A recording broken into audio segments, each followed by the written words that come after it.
Good morning.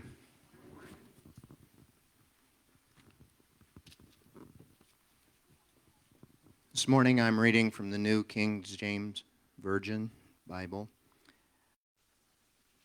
book of Mark, chapter 13, verses 1 through 8. Then, as he went out of the temple, his disciples said to him, "Teacher, see what manner of stones and what buildings are here?" And Jesus answered and said to him, "Do you see these great buildings? Not one stone shall be left upon another that shall not be thrown down."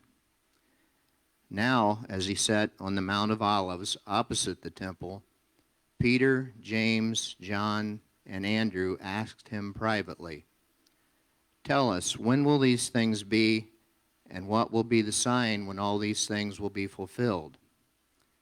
And Jesus answering them began to say, "Take heed that no one deceives you, for many will come in my name, saying, 'I am he,' and will deceive many. But when you hear of wars and rumors of wars, do not be troubled, for such things must happen, but the end is not yet.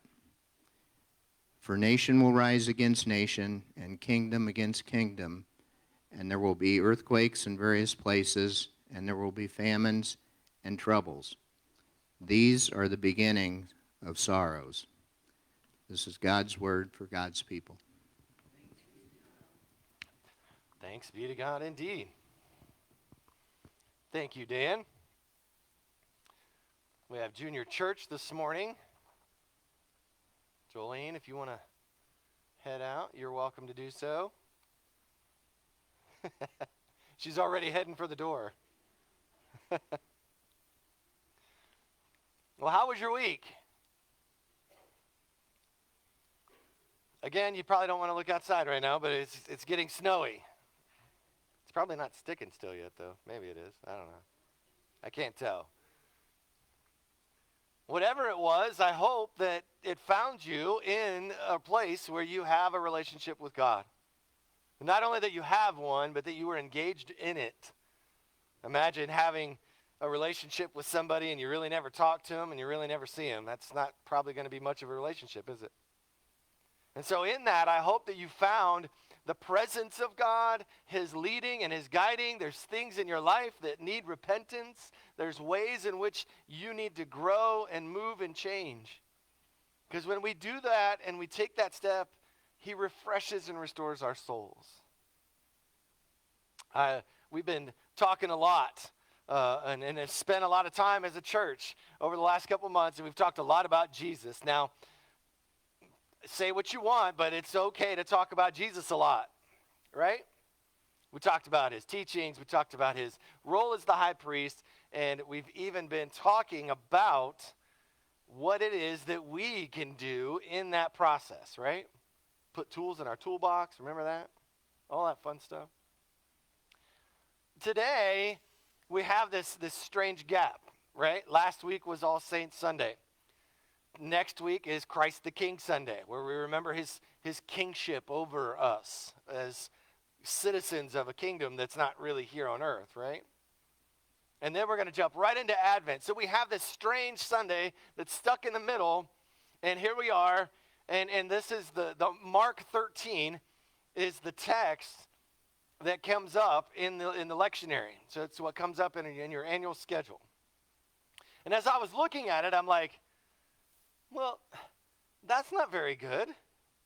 Like, we have all saints, we're representing and honoring those who have fallen and gone before us. They taught us, they brought us up in the faith. Next week, we're going to talk about Jesus as the king of our life and this kingdom that isn't here. And man, right here in the middle of it, Jesus is talking about things that they're going to fall apart, right? And things are going to be bad. And I'm like, what does that mean? He's not wrong, though, is he? All right, I got an exercise for you. If you're able, I want you to raise your hand.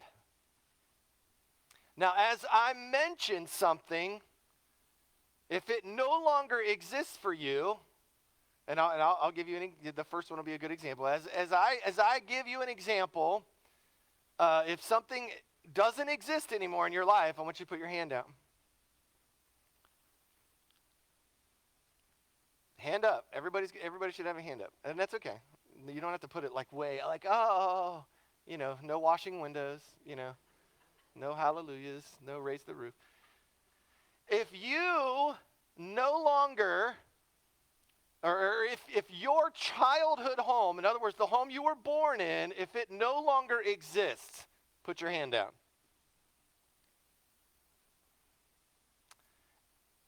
If any school that you've ever attended no longer exists, I want you to put your hand down. Oh, there's a lot of them.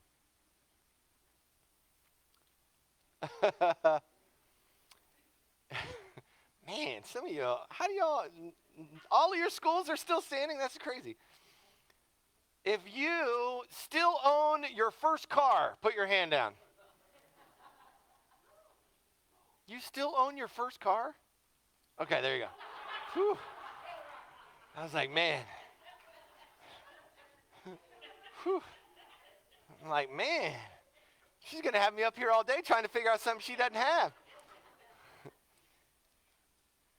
If you look around the room, well, I had to go to the first car because some of y'all don't even have a first car. But when you look around the room, nobody's got their hand up anymore. Now, I did this because I want you to understand that there are things, and I'm sure as I said some of those things, you remembered those places and those people. My family, I was born right down here on Clay Street in a house that no longer exists.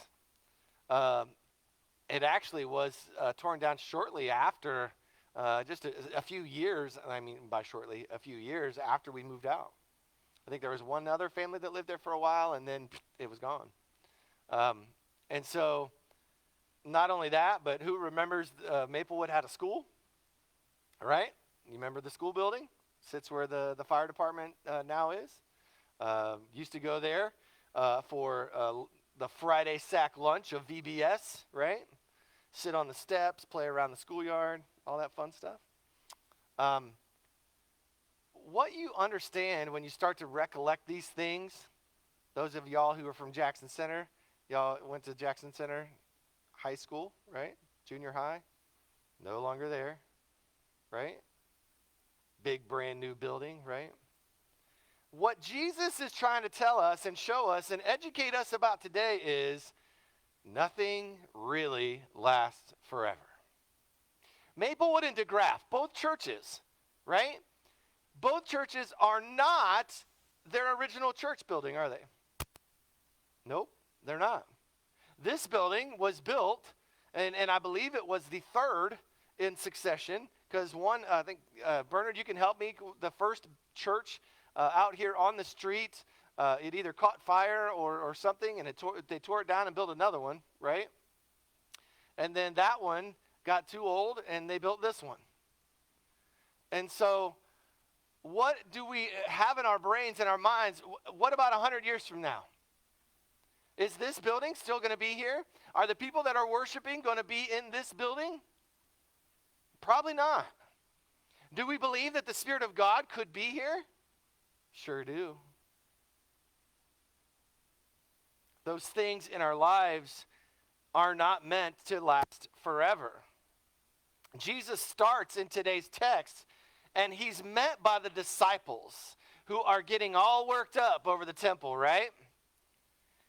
Jesus is walking out, and they're all walking out, and they're like, wow, look at how beautiful this is. And it was a masterpiece, a gorgeous, piece of construction at the time, right? Just gloriously beautiful. And Jesus reminds them of why he's there and they're following him in the first place, right? Yeah, these buildings are great, but they will be completely demolished. Not one stone will be left on top of another. And I can imagine the disciples are like, again? Really? Like, we're just trying to enjoy something, right? And we're just trying to enjoy a minute. It's beautiful. And here you go again with the things that are going to be destroyed. And we get this sense of reality that Jesus continually is trying to pull the disciples back into, right? He's constantly pulling them off the precipice of idol worship. And they just keep asking questions and asking questions. We're the disciples, are we not? And Jesus constantly brings us back to reality. It's not going to be long after Jesus' death that his actual his prophecy, if you will, of that temple not standing is going to be true. It was shortly after that. They would again be overcome, they would be overtaken and occupied, and things would be torn down. It wasn't long after that. And of course, the disciples are just like us, right? When given a warning, what do they say? Well, when is it going to happen? Right? Hey, this really bad thing's coming, but when? Tell us so we can be ready. How many of us really ever feel like we're going to be ready for Jesus to come back, right? One of the things that Jesus tells them in his warning is he's actually describing what's happening even now. Listen to these words and start to think about current events. Don't let anyone mislead you, for many will come in my name, claiming I am the Messiah. Not directly, but we can think of people and things that are coming to take the place of a Messiah in our hearts, are we not?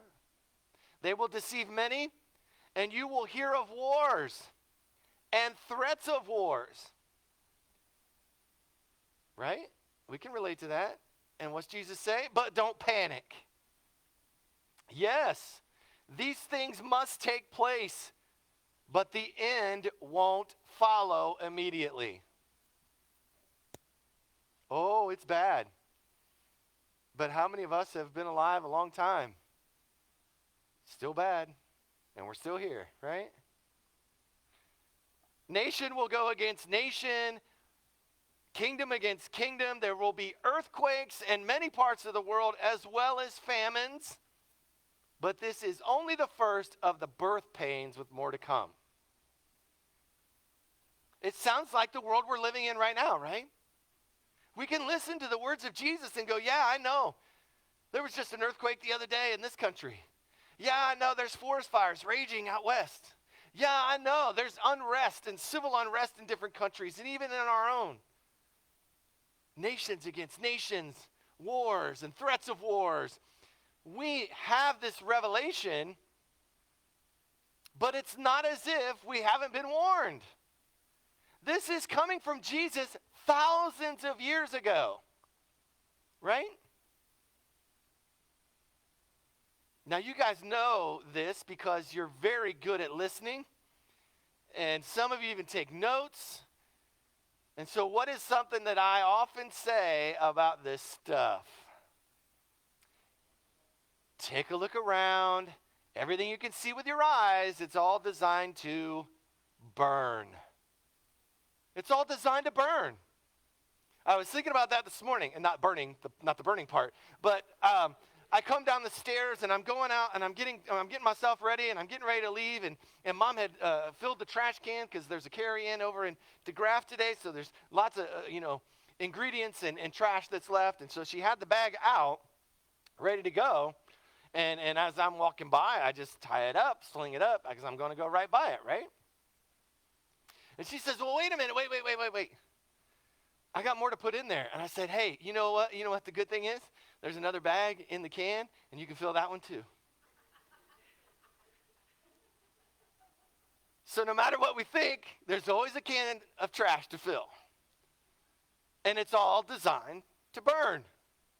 It's all designed for us to get rid of it. It's all designed for us to take it out. Where is the original church that we used to worship in here? It's not there, is it? Where is the school that you used to go to school in? It's not there. for those of you who are old enough, where's your first car? You know where it is? Mine's probably in a heap somewhere. It was old 30 years ago, so it's probably old now. Where are the grand statues that used to reach to the sky? Where are the good things that we thought we had? It doesn't matter what it is. Jesus is telling us today it's not going to make it. Now I want you to do something different. I want you to look around the room. I want you to look at faces. Those of you online, I apologize. You're going to have to just look at me. Sorry. But I want you to look around the room. I want you to look at each other. And I don't want you to look at their physical appearance. I don't want you to look at the clothes they're wearing. I don't want you to look at the glasses on their face, the hair that's done so nicely. I don't want you to look at the physical things or what you think they believe in or their attitudes toward you. I want you to look at the people around the room, and I want you to look at their soul. You know. They're the ones that sent you cards when you weren't feeling very well. They're the ones that were there bringing you meals when you were sick. They're the ones that were there. And even though they just walked through the line and shook your hand and gave you a hug when a loved one passed away, they were there. That's the soul. That is the part of them and you that will last forever. It's the part that cannot die as long as we believe in Jesus. It's the stone that even though it's overturned, still exists and is still here.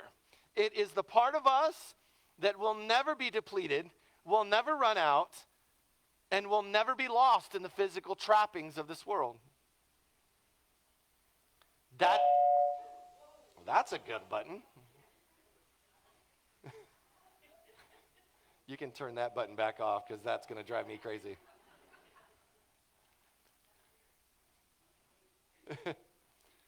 So when we get to that point, when we get to this point where we understand what's happening in our own spirits, we understand that most of the stuff we see with our eyes and most of the stuff that we're going through, it's just stuff. It's just things. I shared a message once in my Quick Shots on Wednesday, and I don't know if you'll watch it. I don't know if any of you have a better name for it. I'm up for ideas. I really don't like the name Quick Shot, but it is what it is. But I was driving somewhere, and I was listening to the radio, and Dr. Daniel Jeremiah, who I really like, kind of pressing into the last days theories and the, oh no, woe is me, the end is near kind of thing. And as I'm listening to this conversation, I'm realizing, yes, he's talking about the end of times. It's the end of times. It's the end of days. And my response to this, when somebody asks me, do you really think we're in the last days? I said, yes, absolutely. Every day that I wake up and draw breath, that could be the last one. It could be your last one. It could be the world's last one.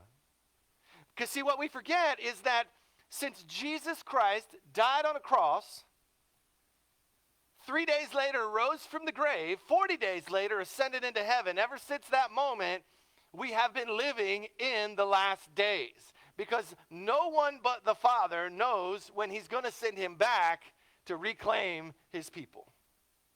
So yes, every single day has been the last days. He's talked about war. He's talked about earthquakes. He's talked about famines. And he's doing so because that is the nature of our fallen condition. That is the nature of our materialistic driven society where we want the things that we see and want to have those things for ourselves. But I love Jesus' reassurance today. And you got to go back and look because there's a lot of places in the Gospels where he's talking to easy for me to say. He's talking to the disciples and he says words of encouragement when he's uttering things like, oh, it's going to get bad. He says, don't panic. When he's about to leave them and give up his life for them, he says, Don't let your hearts be troubled, and don't let them be afraid. This is just stuff, guys. This is going to happen. These things are going to fail us. But our spirits, our souls, our love for each other, oh, that's not going anywhere. I was in my devotion time this week, and I was reminded of Isaiah 41:10. See, in Isaiah, you get about through the first 39 chapters of Isaiah, and it's good. Life is fine. Jerusalem stands tall. But then the Babylonian Empire comes in and rips them out of their homes and sends them into exile. The tone changes. But Isaiah would be that one voice in the middle of that turmoil and that conflict that would remind them of the truth. He says, don't be afraid, for I am with you. Don't be discouraged, for I am your God. I will strengthen you and help you. I will uphold you with my victorious right hand.